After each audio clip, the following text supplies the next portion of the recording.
Okay, I'm bringing this to a rigorous boil. I'm going to time it. There's my time up there. And it's got to be a whole minute.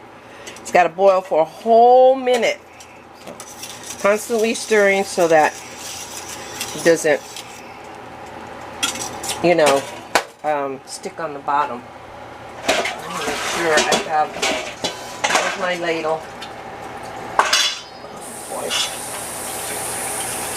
Try to grab something to eat while doing this.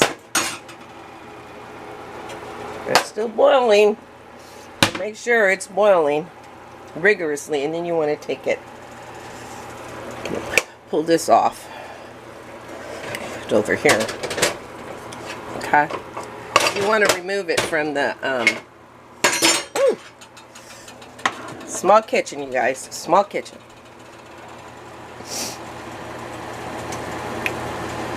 Okay. So I'm going to heat that up. I'm heating it up. Oh, sorry. Rigorous boil. Here. There you go. It's almost, I think it's a minute. Okay. So, I'm going to turn it off. I think. Let me see. I'm sure it is. It's past a minute. So, I'm going to remove it. Put it in the next. Cool it. So it can stop boiling, because it needs to stop boiling. Stop boiling. Maybe I'll command it to stop, so it's slowing down. And you want to put this in water right away, because it doesn't stick. And there's ways of checking it if it'll set. You see how it's foaming up nicely. Yeah. Now hopefully this will set, and you can put a plate in the freezer, like a small plate like this. Oh wait, I have a small plate. Whoa, small plate. Ah, there it is. Ah, like that. You stick it in the freezer. Just stick it in the freezer somewhere. Okay. Let it freeze. Then there's a way of checking to make sure it's going to set. And I'm going to clean this up. It's a mess. This is a mess. Let me put you down, because I don't want you to get dizzy. Okay. And then I'm going to clean this up real quick. You know, the stove, it won't get, you know, nasty or whatever, but everything else will. Including your shoes. I dropped some on my, oh, so upset. And I'm eating because I'm hungry.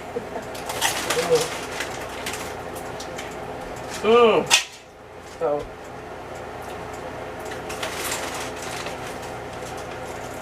someone was asking me to make them some tacos. Right, I don't feel like doing them. I don't know. I don't feel like cooking for people who don't want to come. They bring wine or whatever. But I just don't feel like cooking like that. I have friends. I need some laid back friends that are not always anxious. Now, let's take life easy and slowly. Alright. That's cold enough. Everybody's always on a rush. So I'm going to go ahead and put that in there. It's really delicious. And so it's called, the technique is called nappe. Well, you can, it's not taking, but kind of swirl it around, make sure it's going to slow down. But see, the thing with elderberry, it takes weeks for it to set. Yeah, believe it or not. This will be okay. I mean, it's not, okay, I'm going to wait till it's done doing its thing. Put it back in the freezer a little bit. Yeah, it takes takes a long time for it to set. So by winter time, it should be good. Thank goodness I have another jar.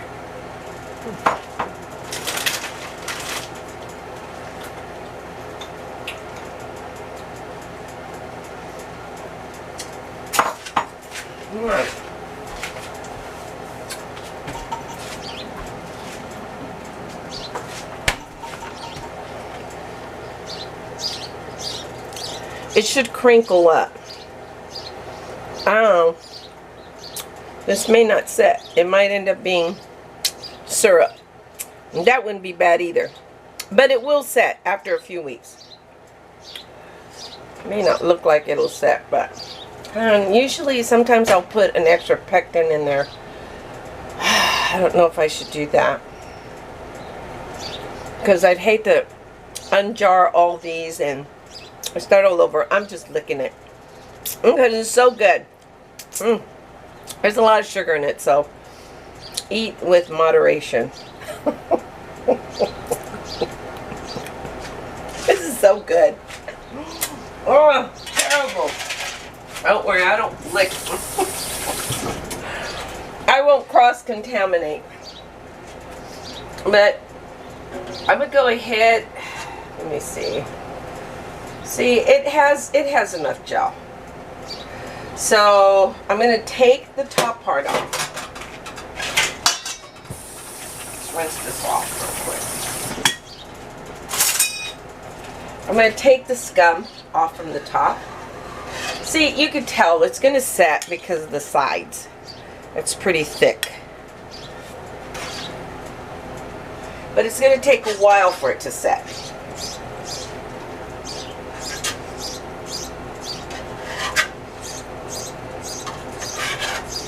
As long as it boiled for a minute. And that's where I was getting confused when I was canning.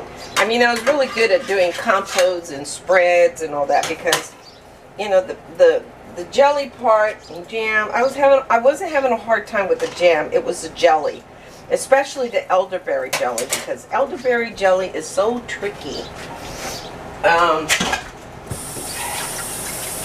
a lot of acid in it, I guess. I don't know.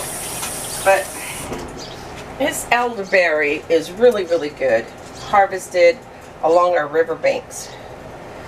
And then you want to make sure you pour it in slowly so that you don't, I don't know if you can see that. Pour it in slowly so that you don't bubble. And you want to pour it in a fourth from the rim is usually. A 1/4 inch from the rim, from the top rim. A 1/4 inch is good. Okay. Yeah. And then you want to take a nice, clean, wet, damp paper towel or whatever, and you want to, yeah, because you don't, nice clean rim. And if you put these in the state fair or a fair, that's what they're going to look for. They want to see a clean rim as soon as they open up the jar, because then you get dock points, which is, you know, and so you don't, the ones that fall over you don't want to use. So I take my boiling lid, okay, dry it off, nice clean towel, and put it on there, okay, and then you take the rim, dry that off, and you don't want to, you want to seal it tight enough so that when you're processing it,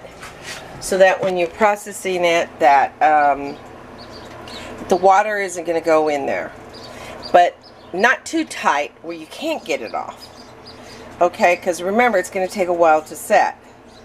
And then you, after 24 hours, you process it 10 to 15 minutes depending on your elevation. We're at 1 foot above sea level, so that would be 10 minutes 10. I sometimes do 10, 15 minutes, and then I let it sit in the water for like 15 minutes afterwards, and then I remove them. So altogether, it's a long process for me. It's like a half hour, almost a half hour processing, which I don't mind. But anyways, but basically, and then you remove the lid and you clean it up, taking all the water out there off so it doesn't rust. You clean out, and after it pops, this goes down, it goes pop. It'll stop popping. Start popping as you, it'll go ping, and as you are filling them up, because this is hot. My jars are warm. Well, they're not warm anymore, but anyways, so it'll go ping, and then anyways. Okay, so now I'll show you in the next clip how to process.